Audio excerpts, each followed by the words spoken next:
Hi, and welcome to the very first installment of my new YouTube channel that I've created, the Broken Man Fixed.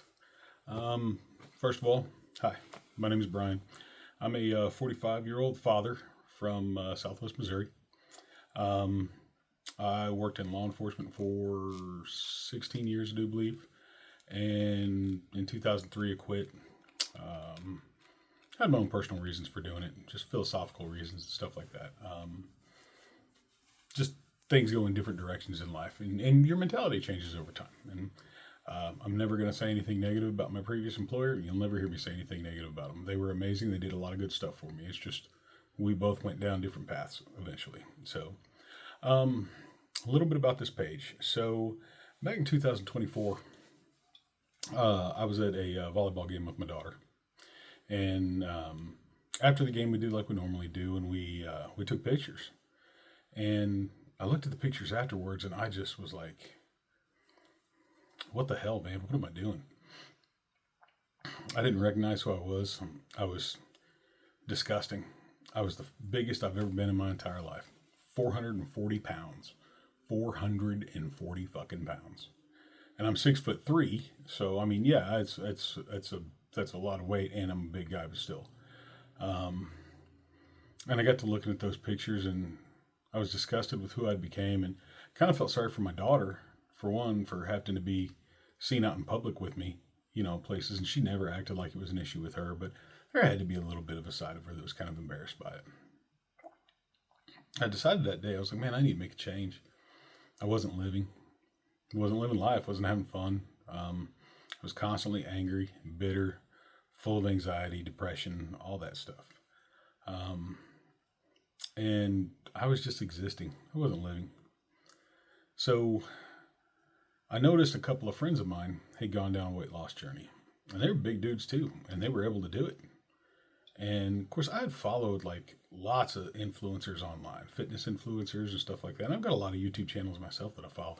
Andy's Little Homestead, um, love him. Andy, if you ever see this, shout out to you, big brother, man. You've carried me through a lot of stuff. Dr. Mike Israel, love his videos. Will Tennyson, love his videos and stuff. But like for the fitness influencers, you always see like these jack guys that are telling you this is what you need to do to get in shape, and this is what you need to do to get in shape. But these dudes aren't more really obese, and they never have been, so they don't know what the struggle is and how hard it is, especially when you got a food addiction, which it took me a long time to realize I got a food addiction. And food addiction, just like any other addiction, like drug addiction or alcohol addiction, the reason why most people get one of those is because they're covering up a hole that they have deep down inside with something that gives them some semblance of pleasure. That's what I was doing with food, and I just quit living, quit living. Um, but I got with an amazing doctor, and she checked my hormone levels. My testosterone was like non-existent. So, by the way, if you're a man and you're over 35 and you're starting to feel just sluggish and dreaded and stuff, get to the doctor, get your testosterone checked. Okay. Insurance companies do not want to freaking cover it. Find you a good doctor that'll fight for you to where you'll actually get it covered. That's what I had to do. So I got with her and got set up on a nutrition plan. And to be honest with you, and I'll be 100%, I went on Ozempic. Now, a lot of people are going to talk trash on Ozempic, Manjaro, Wegovy, all those and stuff like that. But I'll tell you what, um, I was one of the lucky ones that never had any side effects from it whatsoever. And I utilized it as a tool to get better. I didn't use it as a cure. And that's the problem. A lot of people use it as a cure. They think if I just take this, it's going to make me shed all this weight magically and everything else like that. And then once they get to a certain weight, they quit using it and they put the weight back on because they never did the lifestyle change that went along with it.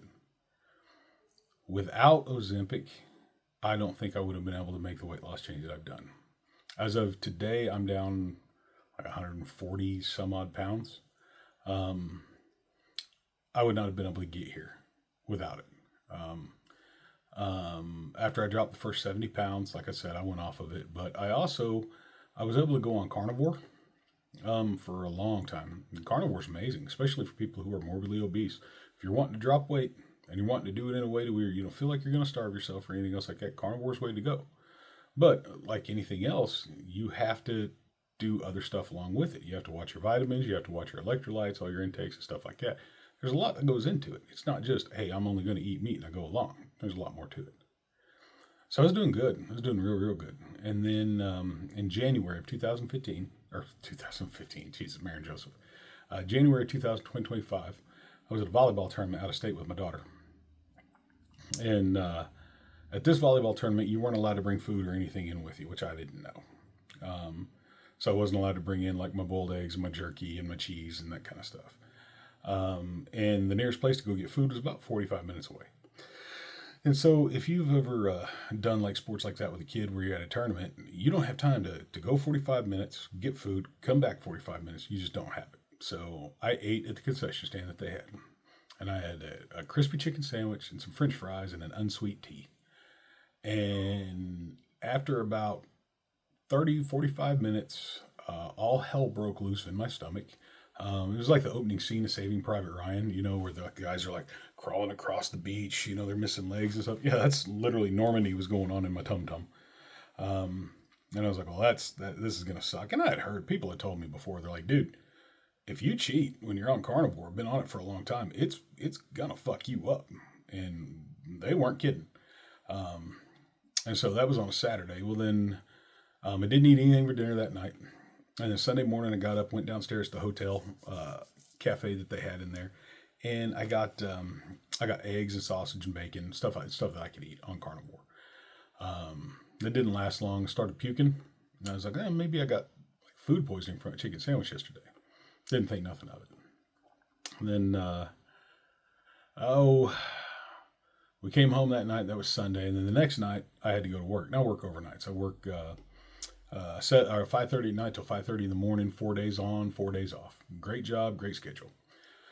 So I went to work on Monday night, and I was feeling like death, just puking. I could have pooped through a screen door and not hit a wire. And I'm like, man, I was like, maybe I got a bug because it's January, wintertime. You're around people and stuff like that. Maybe I got some. Maybe I got something that was there. And so for the next couple of days, I just kept throwing up and throwing up. And I'm not one of those guys that'll regularly go to the doctor if something like that's wrong. I mean, it's a bug, right? It'll pass. And so I kept going to work, and kept ignoring the symptoms and signs that my body was sending me. Well, I started to develop this really bad pain in my lower abdomen, almost in my groin area. And I was like, man, I must have pulled a fucking muscle because there was times that I was puking like you wouldn't believe, really, really hard. And so day 4 was my last day at work before I went on my 4-day break. I showed up to work, and guy I was relieving, Tony, he's like, brother, you okay? I said, nah, man, I feel like shit, man. I just feel rough. He's like, brother, you green. And I was like, I know, Tony. I was like, shut up, man. I don't want to talk about it. It's just going to make it worse. Well, about 5 hours later, I pretty much passed out, and I had to have one of my guys take me to the hospital. I was in so much pain, it wasn't even funny. Sweating bullets, and it's like 5 degrees outside at this time. And God, was I sick. It just hurt, just like you wouldn't believe. I was like being kicked in the balls times 10. Some of the worst pain I've ever felt, to be honest with you. And I've had kidney stones and sciatica. And so went to the hospital. And in my town that we live in, we got 3 hospitals, basically. 2 of them are over on the south side of town, and then those are the 2 big ones. And then you got one, it's in the north side, right downtown, in the ghetto. And jokingly, that's the one that, like, we always joke about that the drug seekers go to. If you just got shot and you need to get patched up, or stabbed and you need to get patched up, you run in there real quick. And so those nurses, those doctors there, they're like Navy corpsmen. They are badasses. They're tough, they're hard-nosed, and they don't take shit. But the thing about it, there's not really any waiting at that one. The other 2 waiting rooms that are in town, the emergency rooms that are in town, you can be sitting there in the lobby for 3-4 days sometimes, depending on how busy they are, and depending on what your level of issue is that you need to be seen for. So I was like, man, I'll go to North. I'll get in, get right in, get seen, because I just coming from work, so I'm in uniform. I look clean. I'm gonna speak to them professionally. I'll get back in there. Sure as shit, they got me back here real quick. So then Doc comes back, and he's talking to me. He starts feeling around in my abdomen, and God, did it hurt. And I could have thrown him through a fucking wall. And I actually told him that. I was like, Doc, if you touch me one more time, I'm going to throw you through a fucking wall. And he goes, all right, so you're in a lot of pain. He's like, I got suspicions of what it is, but he goes, I'm going to give you some fentanyl, and we'll get the pain down. We're going to get you a CAT scan. I said, okay. So they put me in a CT scan, and then I come back out, and fentanyl didn't touch it. So they shoot me up with fentanyl again. Didn't touch it. Fentanyl again. Didn't touch it. Of course, I'm a big boy, but still, they shoot me with fentanyl 5 times, and all it did was take my headache away. Um, I was still just in god awful pain, sweating, crying. Just I'm not gonna lie to you, I was crying because it hurt so bad. And so I got the results of my CAT scan, and I had a perforated appendix. Now, for those of y'all that don't know what a perforated appendix is, so your appendix, when it goes bad, can do one of two things. One, it can go boom, explode, fills your belly with whatever yucky stuff was in there. They go in, they cut it out, they suck out all the infection, and then you go home. Perforated appendix is a different horse. So perforated appendix, picture a balloon and it blows up, and then you poke a few pinholes in there, and it don't pop, but it just leaks and leaks and leaks and leaks. That's what mine was doing. I'd put on, I think it was like 9 pounds in 4 days. Should have been a sign, but I'm an idiot and I don't listen to my body. I'm just like, it's a flu. I'll get over it. Whatever. Do what we do. We do what we do as guys. We're stupid. So I didn't listen to my body. Now, then the doctor, they do my blood work, and they're like, if you had to come in based off of your blood work, you probably would have been dead within the next 24 to 36 hours. I'm like, thanks. So my body was severely, severely infected over my entire body. I was septic over almost in my entire body. So I was in the hospital for, I think, about 2 weeks at that time. They did a procedure where they put a drain in me. It was this pump that came out of my stomach. I had this bulb on it that applied suction at all times and suck that shit out, and you'd have to dump it out and wash it out and flush it. God, it stunk. It was awful, and you had to carry it around with you. It was terrible. And so that went on for about a month. Pardon me, I got something in my eye. Went on for about a month, and then I went in to the doctor, and they're like, well, your levels are looking good. Your infection levels are looking good, stuff like that. I think we can go ahead and get your surgery scheduled. So, okay. So they get me scheduled for my surgery, and it's 2 weeks out from that day. Well, the week before that, they set me up with something called the drain study. Never heard of it. Don't know why I needed it. They're getting ready to cut me open anyways. So I go in for a drain study, and there was a radiologist doctor who went in, and he looked at the drain, and he determined that he didn't think I needed the drain anymore, so he capped it. Well, he did not tell my doctor or me or anything else like that. None of us knew. None of us knew. And my doctor would have definitely told him that's not the wise thing to do. So I wound up getting septic again over the next 3 days. Wound up back in the hospital again. Almost died again. And so I was in the hospital, I think, like 2 weeks that time. And that caused me to have to wear the pump even longer. And by this time, the pump had kind of abscessed around the opening. So they had to cut me open again and put the pump in another side. So I had to have another surgery. And so my surgery gets pushed out again. So finally, surgery time comes around. And by this time, it's, I think, the middle or towards the end of April when I finally had surgery. And they butchered me because they had to. They wound up cutting me from all over the place. They wound up taking a catheter and sticking it up in me, and then putting basically a glow stick up into my urethra or ureter, whichever one. The one that comes from your kidney down. Put that in there because the surgery she's going to be doing is so close to that they need that thing to glow so she doesn't accidentally nick it. And then, so I had the surgery come out, and they take about 18 inches of my intestine out. Now, normally when you have an appendix, it's maybe 2 or 3 little scars, and then they take a little appendix out. Not me, because I got shit ass luck. So I've got, I think, 8 or 9 incisions across my stomach now, scars, some scar tissue and stuff going across my stomach from it. And so then the recuperating process started after that, and I was ready to get back to living life, get back to working out, get back to work, because it was going stir crazy. But I'm going to tell you, something happened when I had the surgery, and I don't know what. When I went, the person that came out of surgery was not the same person that went in. I've talked to some other buddies before who are pretty deep thinkers, and they're like, well, your ego died. And I'm like, okay, that doesn't make any sense to me because I don't know what that means. So they're telling me that my ego died. Other guys are like, oh, you're just going through midlife crisis or something like that. But my whole thought process on everything has started to change. The things I used to put stock in and put value in, I don't value anymore. And the things I used to not value, I overly value. I've gotten really, really soft, sentimental, um, and really, really starting to explore my feelings and really allow me to feel my feelings, which is scary. Um, and then I start doing, searching into man's journey and his quest and what is our purpose for being here and what we do for our identity, the way that we identify ourselves as stuff and as men. And there's not a whole lot on YouTube that covers a lot of that stuff. And so I came across um, listening to Joe Rogan podcast because Joe's the freaking man. Both Joe Rogan and Sean Ryan, listen to them. And they started talking about like Stoic principles, Stoic philosophy. And I'd heard of Stoicism before, but I didn't really know what it was. Well, at the same time, I had started to really do an in-depth study into the Bible because I'm a nerd when it comes to stuff. I started doing in-depth study in the Bible. I started to pick out there's a lot of things in there that I don't believe and I don't agree with, and that's going to make a lot of Christians mad, and I don't care. That's between me and the big guy. But I've decided I'm going to try to adhere as much as I can to the actual direct teachings of Jesus, and try to stay away from the other stuff that's got a whole bunch of human intervention in it.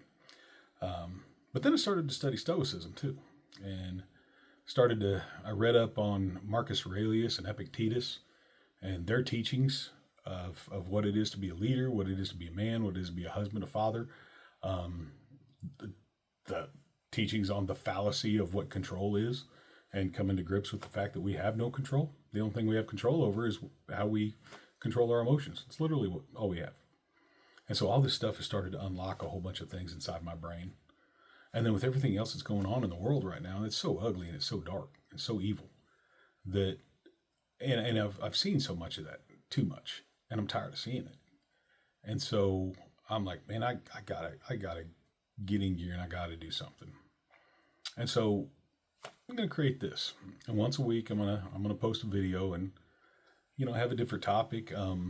You know, all sorts of different topics. I mean, a lot of it is going to talk about my weight loss journey and stuff that I go because like I said, I've lost 140 some pounds, but I still have a long way to go in my opinion. This is the least amount that I have weighed since I was 13 years old. I will tell you, it's crazy. Like, for one, it's crazy to be able to go into a regular store and buy clothes, and then yeah, I mean that's insane. And I will tell you guys, so the greatest thing that I ever did for my relationship with my daughter was to go on this health journey because it's drawn us closer together because she's pretty active. And so we can go do physical stuff together and all that. And so part of this that I'm sharing with y'all is hopefully that there's guys out there that are just like me that have had their fill. They can't do it anymore. They're broken, but they don't know where to go. They don't know how to start. And they don't believe what they see from these freaking fitness influencers and stuff like that online because I'm no damn influencer. So I can offer you suggestions. I can offer you tools that'll help, things that I've done. And, but here's the deal, man. Everybody's body is different. Everybody's mind is different. Everybody's situation is different. And so what works for one will not necessarily work for the other one. So the key is don't follow any exact setup that somebody else says to do. You just pick up little bits of it like a tool. Just like the medications. It's a tool. It's not a cure-all. There's no cure-all for it. There is literally no cure-all for it. It's an addiction. You got a food addiction. You're going to have it for the rest of your life. But it's overcoming that. That's where you need to be at. So we're going to talk a lot about that. I mean, there'll be plenty of times where we talk about sports and, a little bit of politics. I don't want to get too political into this stuff because that's really, really divisive. A lot of lessons that I've learned as a dad, both good and bad, that are on there. We're going to talk a lot about how we identify ourselves as men and the expectations that are there for men. We're going to deal with a lot of men's issues on this, because I'm just hoping that this can create a community for one to where y'all can watch this stuff and you can take some stuff that'll go with you and travel with you. But two, maybe you can drop off hits and stuff like that of things that maybe I don't know or somebody else doesn't know, so we can help each other out. So, and with that being said, I am going to have the comments turned on all these. I'm not going to block anybody. I'm not going to censor anybody. anything else like that. It's America. We have the right to say whatever we want to. But I will ask you to do something for me. I will ask you to be respectful. You can disagree with me on things all you want to, and I request that you do. You should never be a blind thinker and a blind follower to anybody whatsoever. You should hold your own principles, you should hold your own thoughts and ideals true. And those should not be changed or wavered by anybody else. But with that in mind, you should also have an open mind to listen to what the opposition has to say. Try to understand their thought process, because maybe they're a little right on stuff, a little bit more right than what you think they are. Or maybe they're way too wrong and they just haven't been assisted in the proper way. So if you do comment on that stuff like that, no insults, no derogatory stuff like that, please make it educated. Make it funny if you need to. Make it educated, but don't be a dick. There's no point in that. It doesn't do anybody any good. You're just trolling. And of course, that makes you feel better about yourself, but everybody knows what you are when you're trolling. And so then for everybody else, if you go to respond to somebody else's comment on my stuff, once again, be respectful. This whole page is about growth. This whole page is about growth and about taking broken men and fixing them one person at a time.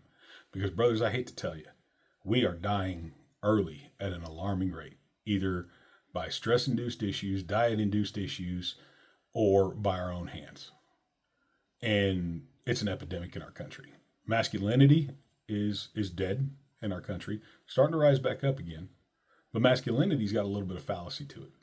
And we'll get into that later on as well. So, anyways, I hope you guys like what you've seen on here. Like I said, stay tuned. Check back in once a week. I'll be putting out a new video about once a week. So, and any comments, suggestions, or anything else like that you have for topics, dude, throw them in there all day long. Throw them in there. We'll work this stuff out, because we're all in this together. And so, the more that you grow, the more that I grow. And let's all grow together and make this, not only this country, but this world a better place. See you, fellas.